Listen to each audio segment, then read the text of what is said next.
Hey guys, we're going to make soap today. I'm running low. I only have like a couple bars left. So I'm going to show you this recipe or ingredients that I have where you can make it with just 3 ingredients. And it's going to be distilled water, your lye, which is your sodium hydroxide, and the coconut oil. It's the only thing you could put. Well, you could add oils and things if you wanted to. Color. I don't. I only use these 3 ingredients. Now I am going to take some of the soap and add some of my mint and lavender. If you had seen one of my freeze-dried videos, I took it from the garden, freeze-dried it, made it into a powder, and then I'm going to add that in just a few bars, not all the bars. I'm just going to keep them plain Jane, which is the way we like it. Now, this past time I did make a soap with different butters and oils, and I'll list that for you guys at the end if you want to see it, so that you can make that. It does make a creamier soap, but it is harder to like mold. It didn't go in like a nice pretty mold. It was kind of soft. It was too soft. It took a little bit longer to solidify.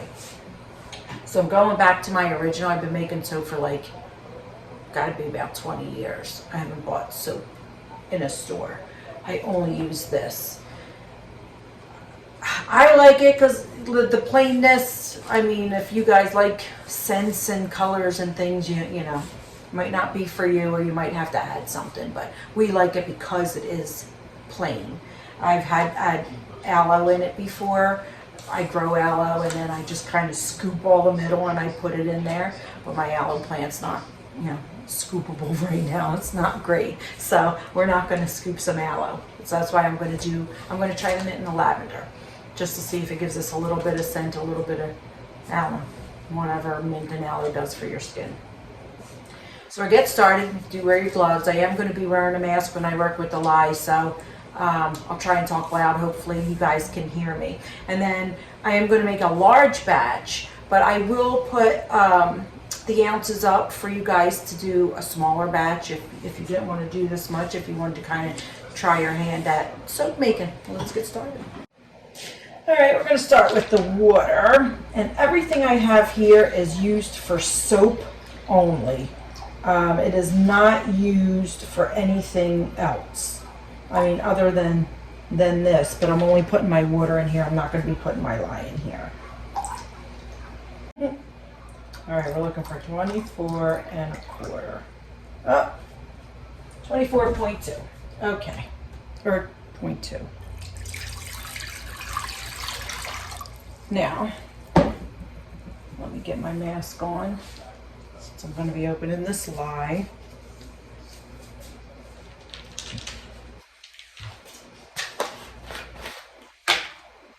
I'm going to set this back to 0.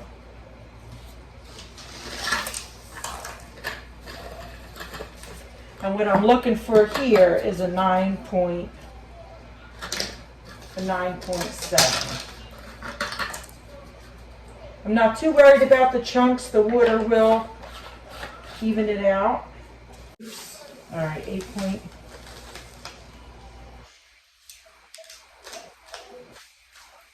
We are a couple sprinkles away. Oh, right there. Now I have this down to protect my table. It's just brown paper that I have to protect my table. Ooh. And that's why, because, yeah, I'm a slob. You can see my things are all melty too. It's what the lye does. But what you're going to do when you pour this in, you're going to pour it very, very carefully. You don't want it splashing up, because when the lye reacts with the water,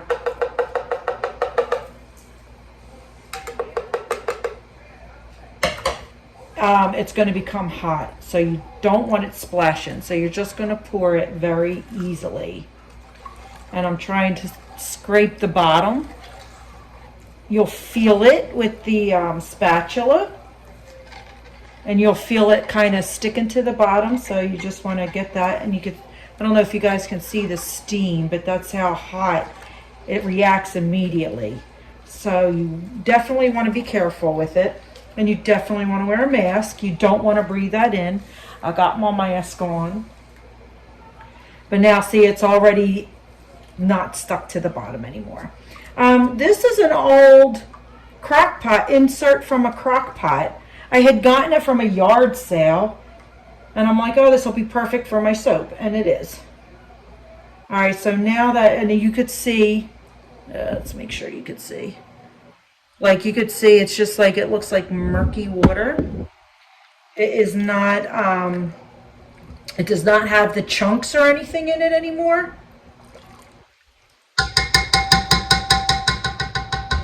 And then, put you back down.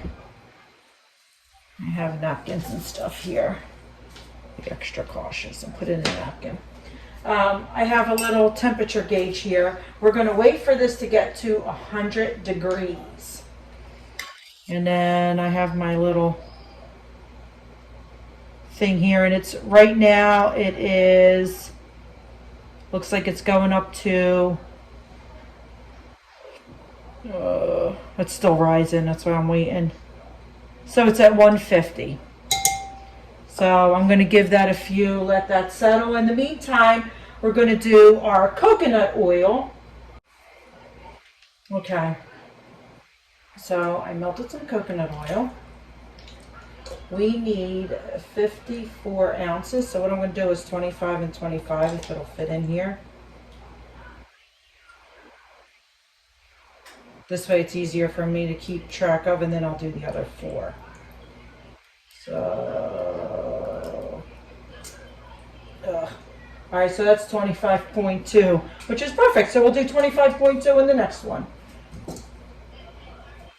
That puts us right at this line, so I can judge. Oh, wait, no. What am I doing? I ain't ready for that yet.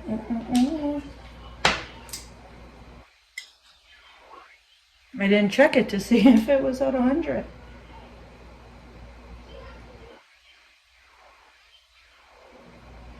Which it's not. It looks like it is. It did go down. It was 150.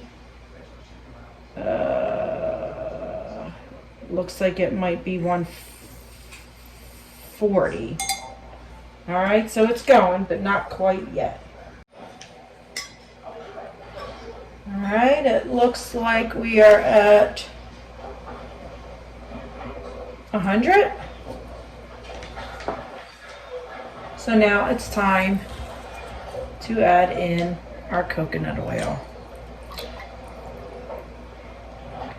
So remember, we needed a total of 54 ounces.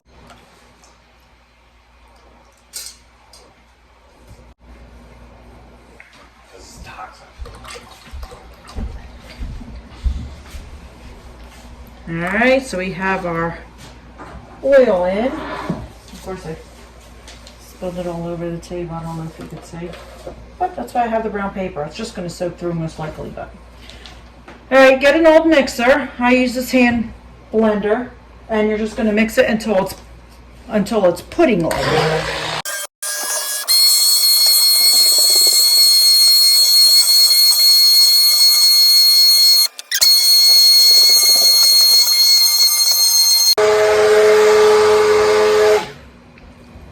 Alright, so it took about 2 minutes of mixing. You could see it's a little more of a thicker consistency, more like pudding, and it will continue to get thick. So I like to work with it when it's like in this consistency to make my soap. Pour in the molds.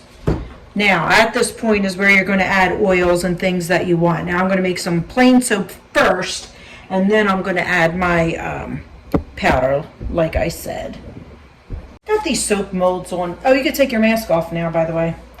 I got these soap molds on Amazon.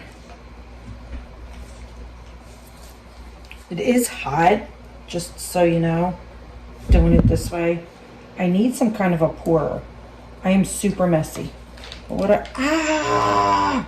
this is not how you do it. I'm already in on it though, so now, ow. That is not what you do. I knew I should have just scooped, but I'm doing it now, so.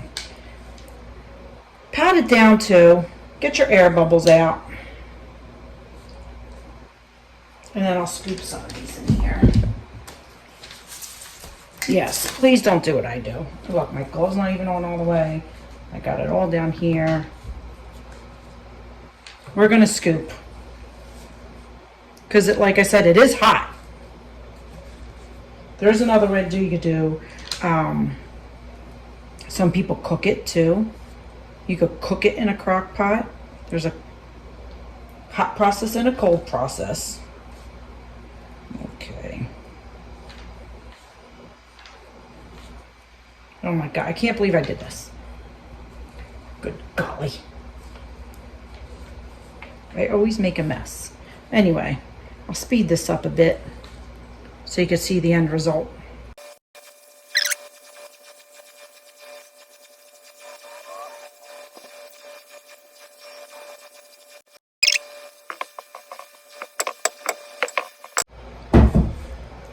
Okay guys, this is what I have left. I'm going to add my mint and my lavender. Now this is pretty thick. I wonder if I mixed it too long because it's not usually this thick this fast. I'm only going to put a little bit. This one's the mint. Only because it's really smelly. So I'm just going to shake a little bit. And the same with the lavender. I feel like a little bit will go a long way.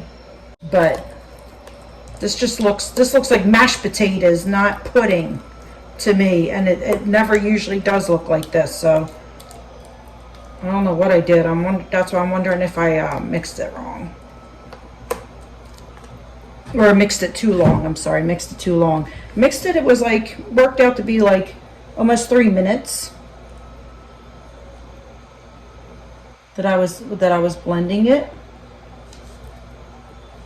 I'm doing it like this. So I tried to do it separate so I can tell which was the smelly and which was not, but you could tell it has pieces in it. Like you could see the pieces of the mint and the lavender.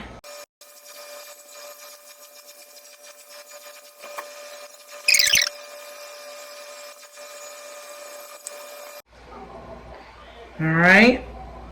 Now we're going to cover with cardboard. Now instead of using cardboard, I'm going to use my brown paper here. And then we're going to put a towel over that. We're going to let it sit. I'm going to put it in my sunroom, but we're going to let it sit until tomorrow. So I'll take my gloves off. Let me just show you. I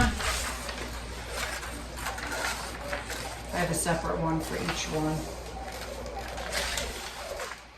You're going to do that, and you're going to do that, and we're just going to let it sit. All right, so I have a giant mess here. Don't mind my giant mess, but we have our soap. This is before. We'll check in 24 hours from now. All right, see what happens. Well, it's been 24 hours and we're ready to see what our soap looks like. So,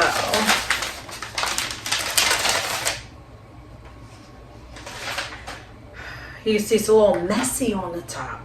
This is the one that was thicker, and you can see how it has like these bumps and stuff on it. Now this is that one that was the first one that I did. And if you remember, it was more of that creamy texture, like the pudding. Remember I said like it was pudding and then the other one was like mashed potatoes. This is the mashed potatoes.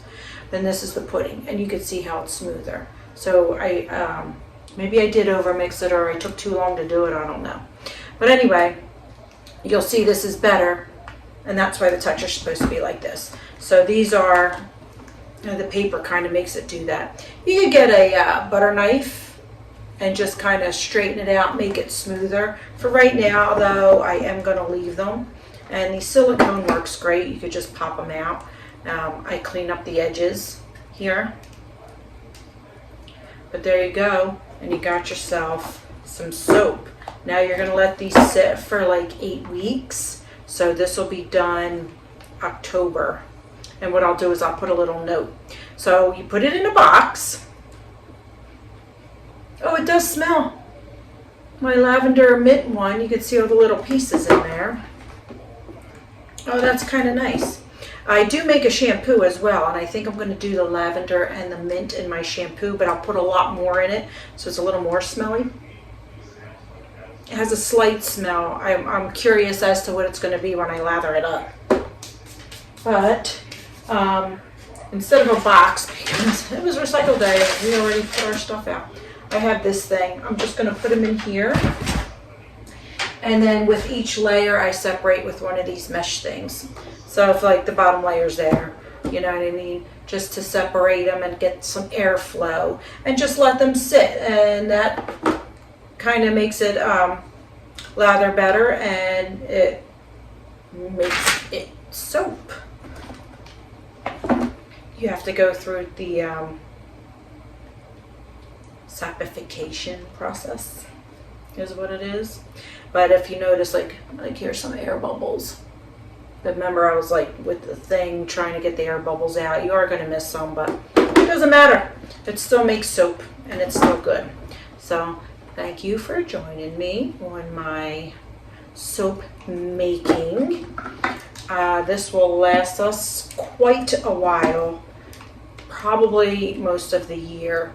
And then keep an eye out if you want to learn about shampoo. That's all I use. I only use my own shampoo. So keep an eye out for that if you want to see how to make shampoo as well. Okay, see you on the next adventure.